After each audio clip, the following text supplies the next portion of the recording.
Assalamualaikum warahmatullahi wabarakatuh. Perkenalkan, kami dari kelompok C7 di sini ingin mempresentasikan hasil dari pekerjaan tugas data mining yang telah kami lakukan. Di sini terdapat penerapan metode offset dalam memprediksi nasabah bank yang berpotensi berlangganan deposito jangka panjang dengan studi kasus Bank Portugis. Nah, di kelompok kami di sini pertama ada Ayani dengan NIM 24 10 10 10 26, kemudian ada Tariza Nurfadila dengan NIM 24 10 10 10 67, dan kemudian ada saya sendiri Dialog Berdanti Muhammad dengan NIM 24 10 10 1136.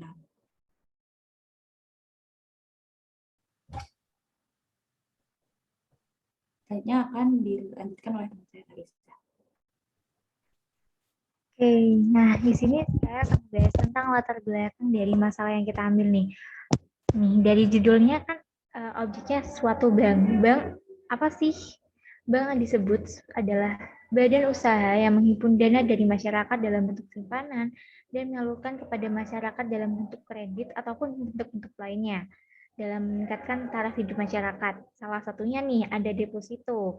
Deposito sendiri merupakan pilihan bagi masyarakat untuk berinvestasi saat ini. Dan sebuah bank perlu menentukan strategi pemasaran dan promosi yang lebih efisien dengan tidak terlalu banyak mengeluarkan biaya. Sehingga masyarakat akan tertarik untuk berinvestasi pada produk deposito dari bank tersebut. Nah, pemasaran nih tadi kan membahas tentang pemasaran. Pemasaran dibedakan menjadi dua jenis nih teman-teman, yaitu pemasaran langsung dan tidak langsung. Pemasaran yang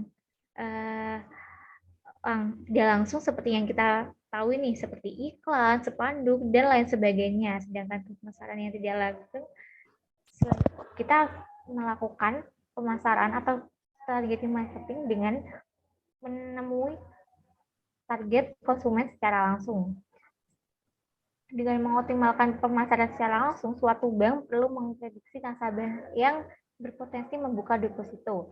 Prediksi tersebut dapat diketahui dengan menggunakan data-data nasabah yang diproses secara matematik atau data mining sehingga menentukan pola.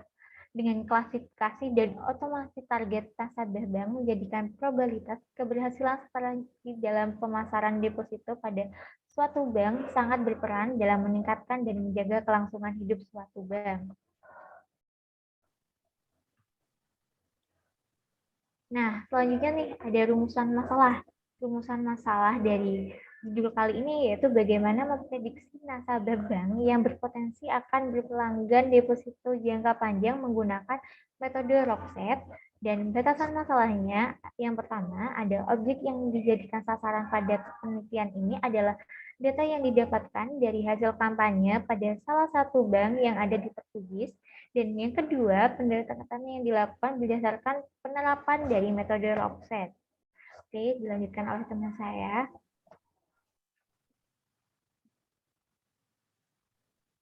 Ini terdapat tujuan dari penelitian. Nah, tujuan dari penelitian ini itu kita itu ingin tahu calon nasabah bank yang berpotensi akan melakukan langganan deposito jangka panjang dan dengan menggunakan metode Rockset. Kemudian untuk manfaat dari penelitian ini sendiri, yang pertama itu kita diharapkan dapat membantu pihak bank pada bagian marketing untuk menentukan nasabah yang memiliki potensi membuka simpanan deposito jangka panjang. Kemudian diharapkan dapat menambah wawasan keilmuan yang berkaitan dengan data mining serta prediksi menggunakan metode Rockset. Kemudian terakhir diharapkan juga dapat memberikan informasi mengenai analisis pola klasifikasi data nasabah bank dari bagian marketing. Nah, kemudian pada penelitian terdahulu, di sini pada penelitian yang berjudul prediksi data nasabah yang berpotensi membuka simpanan deposito menggunakan metode decision tree dengan penerapan algoritma C4,5 yang dilakukan oleh Velia Febriani pada tahun 2019. Di sini itu hasil dari penelitiannya itu dikatakan telah mencapai tingkat prediksi yang cukup optimal. Kemudian yang selanjutnya terdapat penelitian yang dilakukan oleh Fakultas Manajemen Sistem Informasi dari Universitas Gunadarma, volume 19 nomor 3 pada tahun 2020 dengan judul Analisis Prediksi Nasabah yang Berpotensi Membuka Deposito pada Bank Umum di Bekasi dengan menggunakan algoritma C4,5 dan juga Naive Bayes. Di sini itu disimpulkan kalau misalnya algoritma C4,5 ini itu memiliki nilai yang paling tinggi dengan nilai accuracy prediksinya itu hampir mendekati 1 atau bisa dikatakan sangat valid.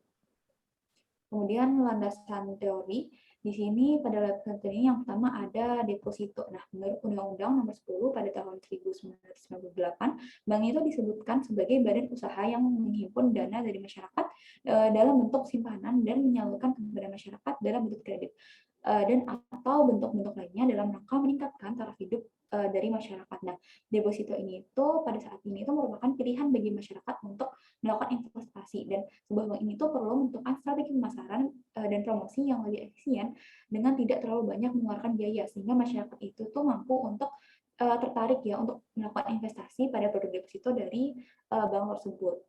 Selanjutnya ada data mining. Nah, data mining di sini dikatakan oleh Gartner pada tahun 2012, di sini itu merupakan suatu proses menemukan hubungan yang berarti pola dengan memeriksa sekumpulan besar data yang tersimpan dengan menggunakan teknik pengenalan pola. Nah, dikatakan juga oleh LaRose pada tahun 2006, terdapat 6 macam data mining yang didasarkan dengan fungsinya. Yang pertama ada deskripsi, estimasi, prediksi, klasifikasi, clustering, dan yang terakhir merupakan asosiasi. Selanjutnya,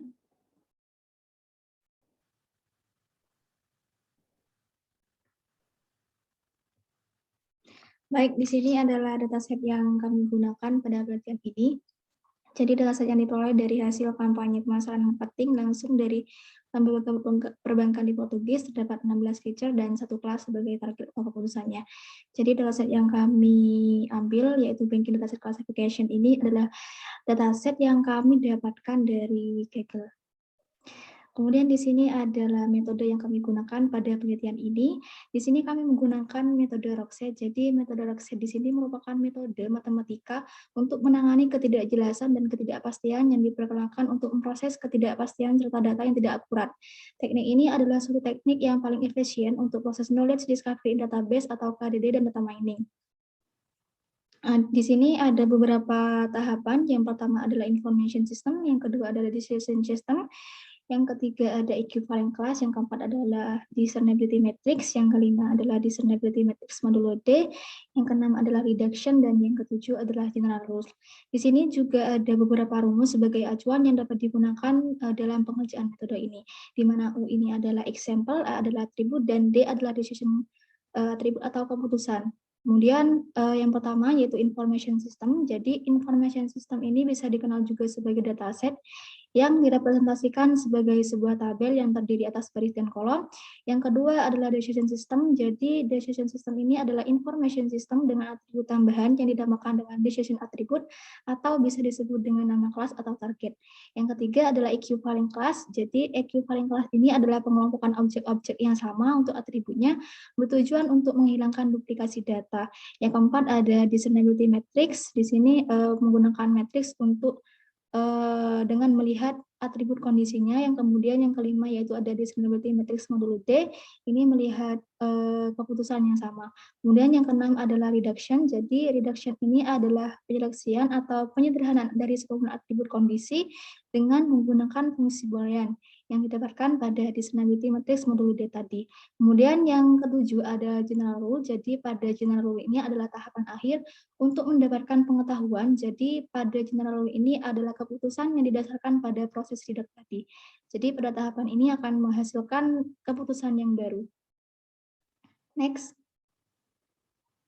Kemudian setelah dilakukan korelasi, terdapat 9 dari 50 record data yang diambil pada penerapan metode Rockset. Di sini yang pertama ada age ini itu berisikan umur dari nasabah. Yang kedua ada job, berkaitan dengan jenis pekerjaan yang dilakukan oleh nasabah. Yang ketiga ada marital. Di sini marital di sini itu memuat informasi tentang status pernikahan nasabah. Yang keempat ada education, di sini itu merupakan informasi pendidikan nasabah. Yang kelima ada housing. Di sini tuh terdapat informasi terkait pinjaman kredit rumah nasabah. Yang keenam ada loan atau informasi pinjaman yang dilakukan oleh nasabah. Kemudian yang ketujuh ada contact. Di sini itu merupakan jenis komunikasi yang digunakan oleh nasabah pada saat melakukan promosi. Kemudian yang kedelapan ada campaign. Di sini tuh jumlah kontak yang telah dilakukan selama promosi keterkaitan berlangganan deposito kepada nasabah. Serta yang terakhir di sini ada outcome yang merupakan hasil yang didapatkan dari promosi yang sudah dilakukan. Nah, di sini pada pengerjaan metode Rosette yang pertama ada information system. Nah, information system ini tuh merupakan tabel yang terdiri dari baris yang merepresentasikan data serta kolom yang merepresentasikan atribut dari data-datanya. Selanjutnya, di sini yang kedua ada decision system ya. Decision system di sini tuh adalah atribut tambahan yang dinamakan dengan decision attribute. Nah, atribut ini itu merepresentasikan hasil dari klasifikasi yang telah diketahui. Nah, nilai dari decision attribute ini itu dalam bentuk biner ya, dan dalam bentuk biner di sini tuh terdapat yes dan juga no. Selanjutnya, nah, pada equivalent class di sini tuh equivalent class itu merupakan pengelompokan objek-objek yang sama. Nah, dari decision system sebelumnya di sini tuh dapat diperoleh equivalent class sebesar EC1 sampai dengan EC27. Selanjutnya akan dilanjutkan oleh teman saya. Nah, di sini kita masuk ke desirability matrix. Nah, desirability matrix sendiri adalah kita di sini membandingkan atribut yang berbeda antara objek satu dengan objek lainnya. Nah, contohnya pada di EC1 dan EC2 yang berbeda, misal di X, ini kan sama, nggak usah ditulis. Di B itu kan beda, itu kita tulis. Jadi yang ditulis yang beda-beda ya. Jadi di B, kemudian di C enggak, terus di D ini beda, terus di sini di E itu sama, terus di Y itu beda, terus di G itu beda, kemudian di HI itu sama. Jadi yang kita tulis itu di perbandingan EC1 dan EC2 adalah BDGA, BDGF gitu ya. Nah, selanjutnya nih di yang kelima yaitu desirability matrix modul D. Bedanya dengan yang tadi, kita sama-sama membandingkan atribut. Hanya saja di sini kita juga membandingkan keputusannya. Apakah no atau yes, karena kita mengambil jangka panjang, mana sih nasabah yang bakal mengambil deposito jangka panjang, sehingga kita mengambil keputusan yang yes. Untuk keputusan mastik yang no kita hapuskan nih di desirability modul D. Oke, lanjut ke teman saya. Selanjutnya yaitu proses redact. Jadi redact ini adalah hasil yang didapatkan dari desirability matrix modul D tadi. Untuk chain F of Boolean function di sini adalah hasil yang didapatkan dari matriks modul D. Kemudian prime implicant ini adalah hasil operasi yang didapatkan dengan menggunakan aljabar Boolean. Kemudian redact di sini adalah hasil penyederhanaan atribut yang didapatkan dari perhitungan aljabar Boolean tadi. Kemudian yang keenam adalah general rule untuk mendapatkan pengetahuan baru. Di sini saya mengambil equivalent kelas pertama sampai dengan equivalent kelas 18, di mana di sini ada dua keputusan, yaitu yes dan no. Misalkan pada equivalent pertama, jika umurnya adalah 49, maka keputusannya adalah no. Jika dia tidak memiliki kredit peminjaman rumah dan dia memiliki pekerjaan blue collar, maka keputusannya adalah no. Jika status perkawinannya adalah menikah dan pendidikannya adalah basic 9Y dan dia tidak memiliki kredit peminjaman rumah, maka keputusannya adalah no. Jika pendidikannya adalah basic 9Y dan tidak memiliki kredit peminjaman rumah dan kontak yang dihubungi adalah seluler, maka keputusannya adalah no. Kemudian sama halnya dengan ekuivalen kedua sampai dengan 18 di sini. Kemudian untuk melakukan perbandingan, di sini kami melakukan pengujian menggunakan software Rosetta untuk melihat keakuratan data yang sudah kami lakukan perhitungan secara manual. Nah, untuk perbandingannya bisa kita lihat di sini bahwasanya ini adalah perhitungan yang kami lakukan secara manual dan ini adalah hasil yang didapatkan dari perhitungan menggunakan aplikasi Rosetta untuk yang keputusannya no. Dan ini adalah hasil yang didapatkan secara manual untuk keputusan yang yes, dan ini adalah hasil yang didapatkan dengan pengujian software Rosetta. Maka dari kedua perbandingan ini menghasilkan rule yang sama. Jadi di sini dapat ditarik kesimpulan bahwasanya dalam menghasilkan informasi baru atau knowledge, dilakukan pengujian data sampel menggunakan metode Rosetta sehingga menghasilkan redact. Kemudian hasil redact tersebut membentuk rule. Rule yang dihasilkan berupa informasi baru yang dapat dijadikan acuan dalam memutuskan apakah akan berlangganan deposito berjangka atau tidak. Kemudian pelanggan potensial adalah pelanggan yang dihubungi melalui seluler dan telepon jika status single atau bercerai dan tidak memiliki kredit rumah ataupun kredit bank, maka pelanggan tersebut besar kemungkinan untuk mengatakan ya. Hasil pengujian menggunakan aplikasi Rosetta dengan melakukan perbandingan antara hasil manual dengan hasil kalkulasi aplikasi Rosetta sehingga dapat dipastikan hasil penelitian ini adalah valid. Mungkin itu saja yang dapat kelompok kami sampaikan. Terima kasih, kurang lebihnya mohon maaf. Wassalamualaikum warahmatullahi wabarakatuh.